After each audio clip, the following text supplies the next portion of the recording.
4 ans, c'est en 2021, suite au Covid, ou pendant le Covid en fait, je me suis retrouvée en Ariège. La vie a fait que je me suis retrouvée en Ariège. Moi j'habite aussi parallèlement à ça dans la région parisienne.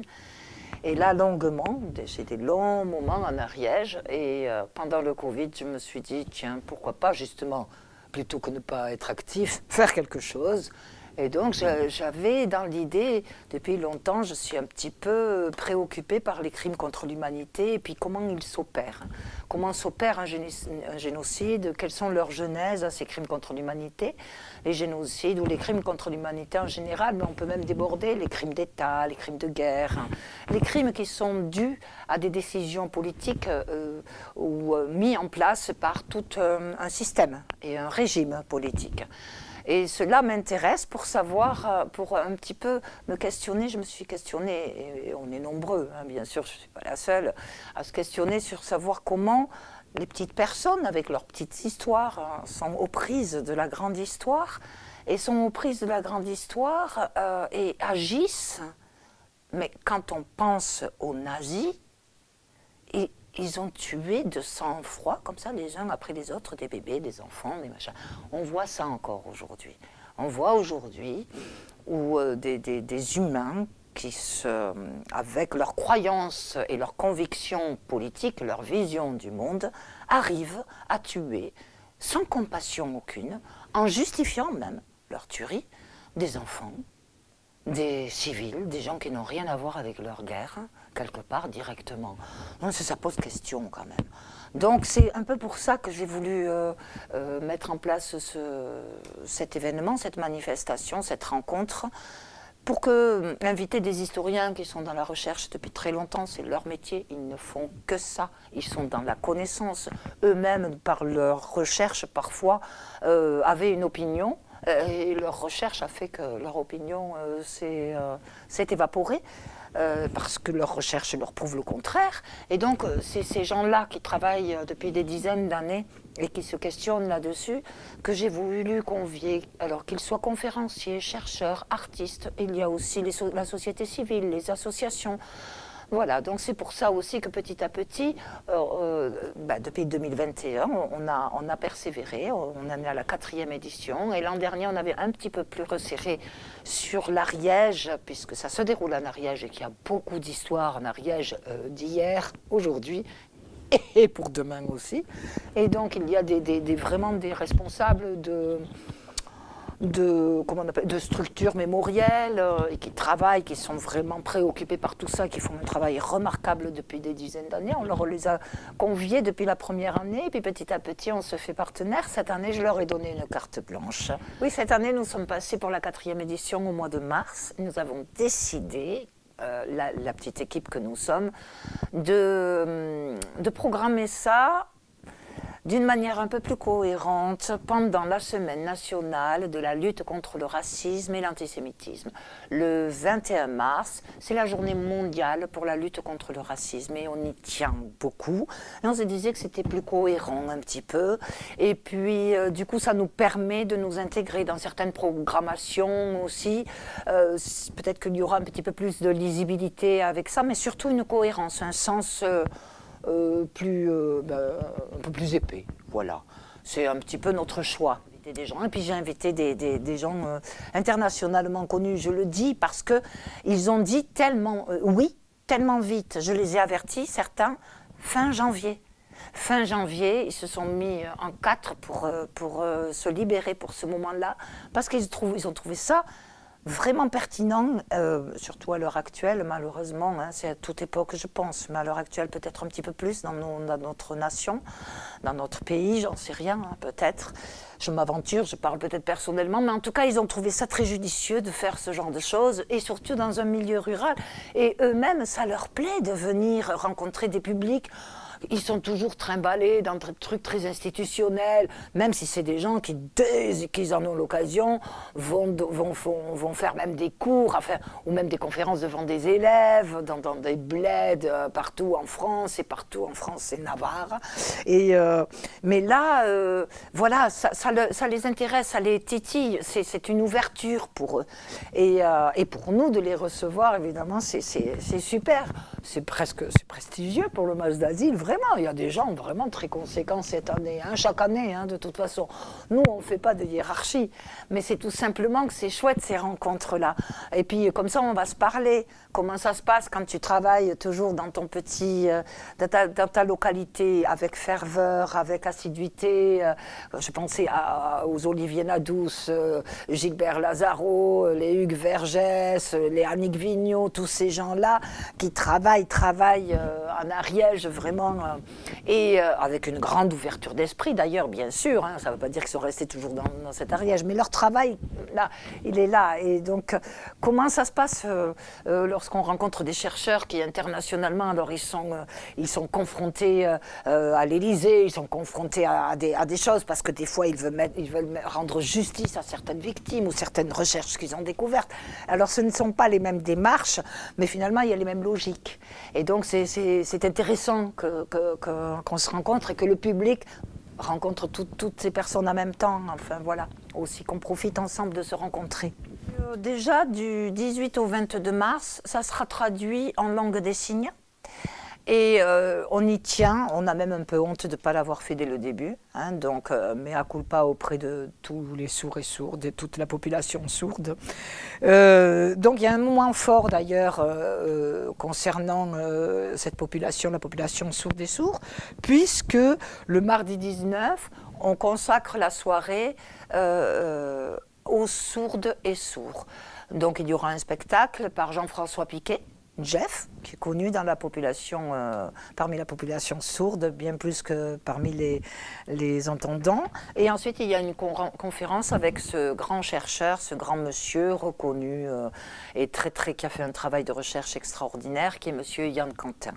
Donc, on a le plaisir de les recevoir. Donc, pour revenir un petit peu, ça c'est le mardi soir, hein, vous avez le programme sur notre site, rencontre théâtrale du carlabail.wordpress.com. Vous pourrez le retrouver là. Je ne vais pas non plus tout détailler parce que moi-même je vais à la connaissance. Il me tarde, j'ai hâte de les écouter. Je ne les ai pas tous lus. Tous les chercheurs que l'on invite, je ne les ai pas tous lus. Tous les artistes que l'on invite, je les ai pas, j'ai pas tout vu d'eux, etc. Bien sûr, je suis au même titre que le public et toute l'équipe d'ailleurs. Donc, je rappelle hein, que du lundi au vendredi, ça sera traduit en langue des signes et ce ne sera que des soirées. Soit à partir de 18h, soit à partir de 19h30. Et généralement, c'est à 20h qu'il y a les conférences, 20h, 20h30. Le lundi soir, on a l'honneur de recevoir monsieur Alain Gauthier. Alain Gauthier, pour ceux qui s'intéressent au génocide des Tutsis qui s'est passé au Rwanda en 1994, c'est-à-dire donc il y a 30 ans cette année, c'est le 30e anniversaire. Ce génocide qui a eu tant du mal à se faire reconnaître comme tel, comme un génocide, qui a eu tant de mal avec l'État français, puisque l'État français a été complice, qui très dernièrement, depuis 2-3 ans exactement, j'ai honte, je ne me souviens plus l'année exacte de la reconnaissance par l'État français de ce génocide et de la reconnaissance de sa complicité, en tout cas de son laisser-faire. Donc nous avons l'honneur de recevoir Alain Gauthier, qui, lui, s'est vraiment battu pour la justice, pour que justice soit faite, puisque, avec sa femme Dafrosa, hein, qui elle-même est rwandaise, et qui est une rescapée de ce génocide, ils sont un peu comme le Klarsfeld, ce couple mythique qui est allé à la poursuite des génocidaires qui ont perpétré le génocide contre les Juifs. Eh bien, eux, ils sont donc à la poursuite des génocidaires qui ont perpétré le génocide des Tutsis au Rwanda. Bon, voilà, on passe au mercredi. Mercredi, c'est une grande soirée ariégeoise, on va dire. Et donc, j'avais donné carte blanche à plusieurs associations mémorielles ariégeoises et qui se font partenaires donc, depuis maintenant plusieurs années. Donc, il y a le musée des enfants du château de la Hille. Il y aura donc Annick Vigneault qui sera invitée et la nouvelle directrice, mea culpa, j'ai oublié son nom. C'est vraiment, je vieillis et j'ai même la mémoire qui flanche alors que je travaille sur la mémoire. Enfin bon, c'est comme ça. Et ensuite, il y a Mémoire et histoire vivante d'Aulus-les-Bains. Il y aura la Fondation pour la mémoire de la déportation d'Ariège, avec Danick et Gilbert Lazaro. Et ensuite, il y a bien sûr l'amicale de concentration du Vernet avec Raymond Kubels et Fernando Sanchez. Il y aura Mémoire Résistance en Ariège avec Olivier Nadous et Suzelle Nadous. Donc ils nous préparent, ils nous concoctent une table ronde. Il y aura aussi une exposition où ils mettent plusieurs, donc l'exposition des enfants du château de la Île, des photos qui viennent d'Aulus-les-Bains, qui représentent des enfants qui vivaient pendant la guerre à cette époque-là, mais juifs, généralement des enfants juifs. Nous avons orienté plutôt sur les juifs. La soirée, dans son ensemble, s'appellera Ces étrangers de race juive, parce qu'à l'époque, les juifs, on les appelait ces étrangers de race juive. Notamment en Ariège, c'était un terme très courant. Oui, ces étrangers de race juive. Ce n'est pas tout à fait les étrangers indésirables, c'est les étrangers de race juive. Voilà, puis le jeudi, on a un monsieur qui vient, qui est un historien, un très très grand historien. C'est un historien qui est spécialiste du nazisme et qui a un petit peu changé les points de vue du nazisme, de la façon dont il avait été interprété pendant toutes ces années, jusqu'aux années 90. Donc monsieur Ingrao, Christian Ingrao, est un grand monsieur, un pionnier un petit peu dans nos régions françaises, peut-être un petit peu moins par rapport à l'Allemagne, hein, il est un petit peu, voilà, un petit peu dans la même mouvance. Il y a beaucoup, les chercheurs ont beaucoup travaillé. Lorsque les archives en URSS ont été libérées, toutes ces archives nazies, libérées entre guillemets, hein, c'est après 89, au moment de la chute du mur. Alors là, les historiens, ils ont halluciné de tout ce qu'ils ont vu. Donc, c'est tout ce travail-là qui est fait. C'est quelqu'un qui est spécialiste dans les crimes de masse à l'Est, qui se sont passés à l'Est, et qui se questionne beaucoup. Un petit peu comme le traitement de fond de ce festival, c'est comment on arrive à être un assassin alors qu'on a bon cœur et qu'on aime les uns et les autres. Qu'est-ce qui se passe? Donc voilà, il s'est intéressé, il est parti vraiment des individus, des acteurs, pas forcément que de Hitler.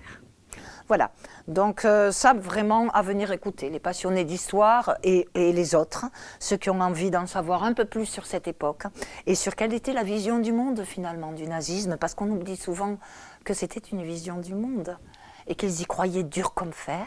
Donc venez écouter, c'est très instructif, parce que parfois aujourd'hui, de nos jours, on entend des gens convaincus de certaines choses et qui sont prêts vraiment à tuer pour y arriver. Ne serait-ce pas là une utopie derrière, mais une utopie négative, bien entendu, mais une utopie. Donc rien ne peut arrêter l'utopie chez un être humain, la croyance. Alors, comment être vigilant par rapport à ça? Se poser des questions, au moins y penser. Ensuite, pour le 22 mars, à nouveau, nous invitons Madame Catherine Cockry-Widrowicz, qui est une dame, une chercheuse émérite, qui a vraiment travaillé toute sa vie sur l'histoire de l'Afrique et en Afrique. Donc la traite négrière y est passée, bien sûr, et puis l'indigénat. Et pendant l'indigénat, le travail forcé. C'est un travail remarquable qu'elle a fait, surtout qu'elle a fait reconnaître l'histoire de l'Afrique dans le monde, parce que pour le monde entier, en général, il n'y avait pas d'histoire réelle en Afrique. Elle a presque 90 ans, cette chercheuse, Madame Catherine Widrowicz, et donc vraiment tout ce qui s'intéresse, toutes les personnes qui s'intéressent au colonialisme, comment ça s'opère aussi, et comment ça s'est opéré en Afrique, et surtout le travail forcé.